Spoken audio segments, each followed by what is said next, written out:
আসসালামু আলাইকুম। সংবাদে আপনাদের সবাইকে স্বাগত জানাচ্ছি। আমি ফিরোজ তোহা। শুরুতেই আরবে কেবলস সংবাদ শিরোনাম জানিয়ে দিব সর্বশেষ গুরুত্বপূর্ণ আপডেট বাংলা সংবাদ। শুরুতে শিরোনাম। কোটা পেনশন স্কিম বাতিলের আন্দোলন নিয়ে সিদ্ধান্ত জানালো বিএনপি। এরপর জানিয়ে দিব ব্রিটিশ প্রধানমন্ত্রী এবং ইরানের প্রেসিডেন্টকে বিএনপির অভিনন্দন। ব্রিটেনের নির্বাচনে নিরঙ্কুশ বিজয় এবং দেশটির প্রধানমন্ত্রী নির্বাচিত হয় লেবার পার্টি নেতা কিয়ার স্টারমারকে অভিনন্দন জানিয়েছে বাংলাদেশ জাতীয়তাবাদী দল বিএনপি। একই সঙ্গে ইরানে আজ নবনির্বাচিত প্রেসিডেন্ট মাসুদ পেজেশকিয়ানকেও অভিনন্দন জানায় দলটি। এরপর জানিয়ে দিব আমাদের রাজনৈতিক বন্ধু ভারত, উন্নয়নের বন্ধু হচ্ছে চীন, বললেন আওয়ামী লীগের সাধারণ সম্পাদক এবং সড়ক পরিবহন ও সেতুমন্ত্রী ওবায়দুল কাদের। এদিকে কোটা আন্দোলন, টাঙ্গাইল ঢাকা মহাসড়ক অবরোধ। কোটা প্রথা বাতিলের দাবিতে ঢাকা টাঙ্গাইল বঙ্গবন্ধু সেতু মহাসড়ক অবরোধ করেছে টাঙ্গাইলের মাওলানা ভাসানী বিজ্ঞান প্রযুক্তি বিশ্ববিদ্যালয়ের সাধারণ শিক্ষার্থীরা। জানিয়ে দিব তাপমাত্রা এবং বৃষ্টি নিয়ে দুঃসংবাদ দিল আবহাওয়া অধিদপ্তর। মৌসুমী বায়ু বাংলাদেশের উপর সক্রিয় এবং বঙ্গোপসাগরে মাঝারি থেকে প্রবল অবস্থায় বিরাজ করায় সারা দেশে বৃষ্টির প্রবণতা বাড়তে পারে বলে জানিয়েছে আবহাওয়া অধিদপ্তর। তবে বৃষ্টিপাতের প্রবণতা বৃদ্ধির পাশাপাশি তাপমাত্রাও বাড়তে পারে বলে ধারণা করা হচ্ছে। এবং সর্বশেষ জানিয়ে দিব ইরানের প্রেসিডেন্ট নির্বাচনে বিজয়ী কে এই মাসুদ পেজেশকিয়ান। ইরানের প্রেসিডেন্ট নির্বাচনে বিজয়ী হয়েছেন সংস্কারপন্থী প্রার্থী সাবেক স্বাস্থ্যমন্ত্রী মাসুদ পেজেশকিয়ান। দেশটির নতুন প্রেসিডেন্ট হতে যা ৬৯ বছর বয়সী পেজেশকিয়ান সংস্কারপন্থী হিসেবে পরিচিত। তিনি দীর্ঘ ৫ বছর ইরানের স্বাস্থ্যমন্ত্রী হিসেবে দায়িত্ব পালন করছেন। দ্বিতীয় দফা গণনা করা ৩০ মিলিয়নের বেশি ভোটের মধ্যে ৫৩.৩% ভোট পেয়ে পেজেশকিয়ান, অপরপক্ষ জালিলি পান ৪৪.৩% ভোট। অ্যাসোসিয়েট প্রেসের এপির প্রকাশিত প্রতিবেদন অনুযায়ী পেজেশকিয়ান ১৬.৩ মিলিয়ন এবং জালিলি ১৩.৫ মিলিয়ন ভোট পেয়েছেন। প্রিয় দর্শক, এতক্ষণ শুনছিলেন সংবাদ শিরোনাম, এবারে বিস্তারিত। তবে তার আগে বন্ধুরা, আপনি কোন স্থান থেকে আমাদের সংবাদটি দেখছেন কমেন্ট করে জানিয়ে দিন এই সংবাদ সম্পর্কে আপনার মূল্যবান মতামত। প্রিয় দর্শক, আপনি যদি আমাদের চ্যানেলে নতুন হয়ে থাকেন, ভিডিওটি দেখতে দেখতে চ্যানেলটি সাবস্ক্রাইব করে রাখুন, যাতে করে বন্ধুরা আমাদের লেটেস্ট আপডেট সংবাদগুলো সবার আগে আপনার কাছে পৌঁছে যায়। এবারে বিস্তারিত। কোটা পেনশন স্কিম বাতিলের আন্দোলন নিয়ে সিদ্ধান্ত জানালো বিএনপি। সরকারি চাকুরিতে কোটা পদ্ধতি বাতিলের দাবিতে শিক্ষার্থীদের চলমান আন্দোলনকে যৌক্তিক আখ্যা দিয়ে তাতে সমর্থন জানিয়েছে বিএনপি। একই সঙ্গে জাতীয় পেনশন স্কিম বাতিলের দাবি জানিয়েছে দলটি। বিএনপির মহাসচিব মির্জা ফখরুল ইসলাম আলমগীর শনিবার ৬ জুলাই এক সংবাদ সম্মেলনে এই কথা জানান। রাজধানীর গুলশানে বিএনপি চেয়ারপারসনের রাজনৈতিক কার্যালয়ে এক সংবাদ সম্মেলনে এসব কথা হয় তার। এ সময় তিনি বলেন, গত কয়েকদিন যাবৎ ছাত্ররা সরকারি চাকুরিতে নিয়োগের ক্ষেত্রে কোটা পদ্ধতি বাতিলের জন্য হাইকোর্টের আদেশের বিরুদ্ধে রাস্তায় আন্দোলন করছে। আমরা বিশ্বাস করি মুক্তিযুদ্ধ জাতীয় শ্রেষ্ঠ সন্তান হচ্ছে মুক্তিযোদ্ধারা। তাদেরকে রাষ্ট্রীয়ভাবে সম্মাননা প্রদান করা হয়। রাষ্ট্রীয় আচার অনুষ্ঠান, জাতীয় দিবসসমূহ, এমনকি তাদের মৃত্যুর পর রাষ্ট্রীয় সম্মানের সহিত দাফন সম্পূর্ণ করা হয়। এগুলো তাদেরই প্রাপ্য। এছাড়াও মুক্তিযোদ্ধাদের ভাতাসহ নানা সুবিধা তাদের আছে।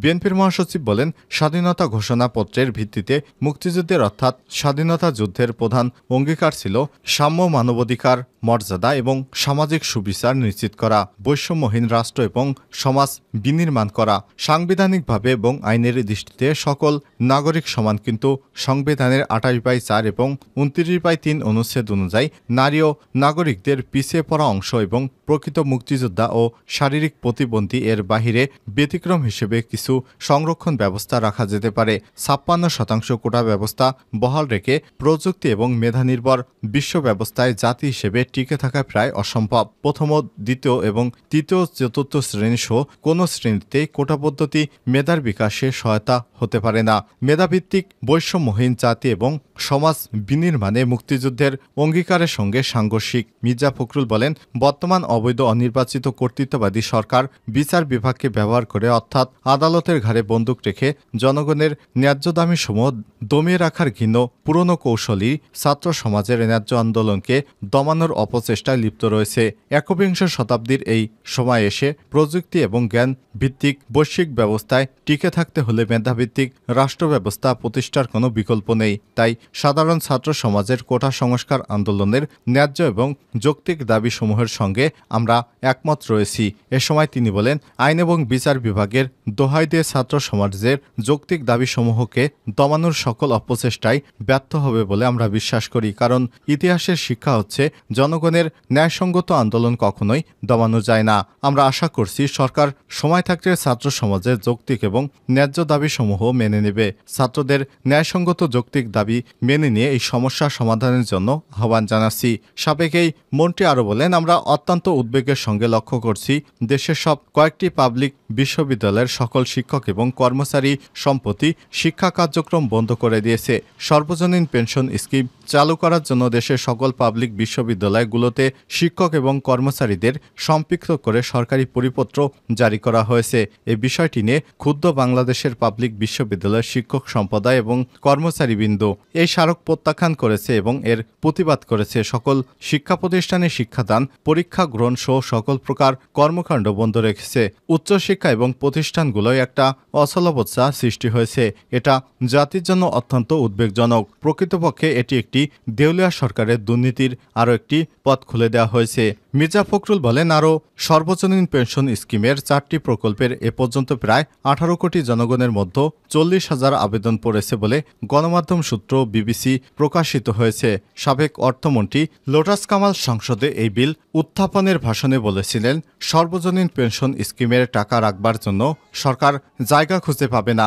সরকারের আর্থিক দুরবস্থার মধ্যে সর্বজনীন পেনশন স্কিম নামের নতুন স্কিম চালু করা সরকারের দুর্বল আর্থিক খাত মেরামত করার একটা কৌশল। এটি এই অবৈধ এবং আর্থিকভাবে দেউলিয়া সরকারের আরেকটি নতুন লুটপাটের স্কিম, যার নাম পেনশন স্কিম, পোত্তা স্কিম ইত্যাদি। তিনি বলেন, সরকারের দেউলিয়ত্ব রক্ষা করতেই পোত্তা স্কিমের নামে জনগণের কাছ থেকে টাকা নেওয়ার ধান্দা হচ্ছে এই স্কিম। এগুলো বাতিল করতে হবে। ব্রিটিশ প্রধানমন্ত্রী এবং ইরানের প্রেসিডেন্টকে বিএনপির অভিনন্দন। ব্রিটেনের নির্বাচনে নিরঙ্কুশ বিজয় এবং দেশটির প্রধানমন্ত্রী নির্বাচিত হয় লেবার পার্টি নেতা কিয়ার স্টারমারকে অভিনন্দন জানিয়েছেন জাতীয়তাবাদী দল বিএনপি।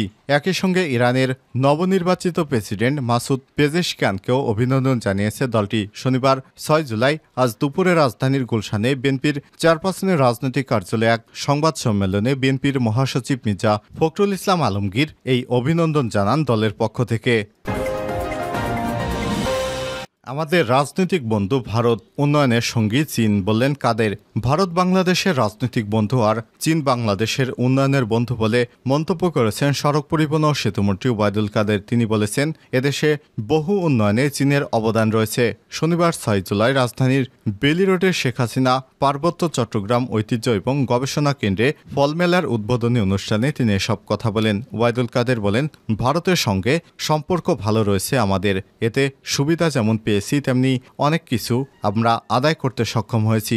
সম্পর্ক ভালো ছিল বলেই আমরা বাংলাদেশের সমান একটি সমুদ্র সীমা পেয়েছি। সম্পর্ক ভালো ছিল বলেই ছিটমহলের সমস্যা সমাধান করেছি। সম্পর্ক ভালো থাকলে আলাপ আলোচনা করে সমস্যার সমাধান করা যায়। ঢাকা টাঙ্গাইল মহাসড়ক অবরোধ। কোটা প্রথা বাতিলের দাবিতে ঢাকা টাঙ্গাইল বঙ্গবন্ধু সেতু মহাসড়ক অবরোধ করেছে টাঙ্গাইলের মাওলানা ভাসানী বিজ্ঞান ও প্রযুক্তি বিশ্ববিদ্যালয়ের সাধারণ শিক্ষার্থীরা। শনিবার 6 জুলাই সকাল 6:30টার দিকে ঢাকা টাঙ্গাইল মহাসড়কের আশেকপুর বাইপাস এলাকায় অবস্থান নিয়ে এই কর্মসূচি শুরু করেন তারা। এ সময় ঢাকা টাঙ্গাইল মহাসড়কের দুই পাশে যান চলাচল বন্ধ হয়ে যায়। এতে মহাসড়কের উত্তরের পথ এবং ঢাকাগামী পথ দীর্ঘ সময় যানজটের সৃষ্টি হয়েছিল।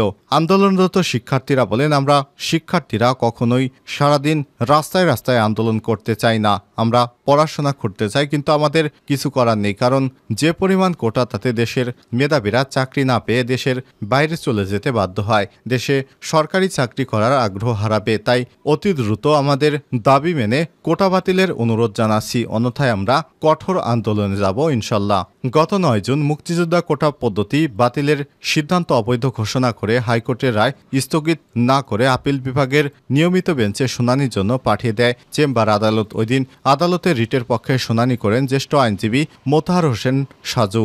রাষ্ট্রপতি শুনানি করেন attorney general M A Aminuddin Ahmed. এরপর নতুন করে দেশের সব বিশ্ববিদ্যালয়ে শুরু হয় কোটা বিরোধী আন্দোলন।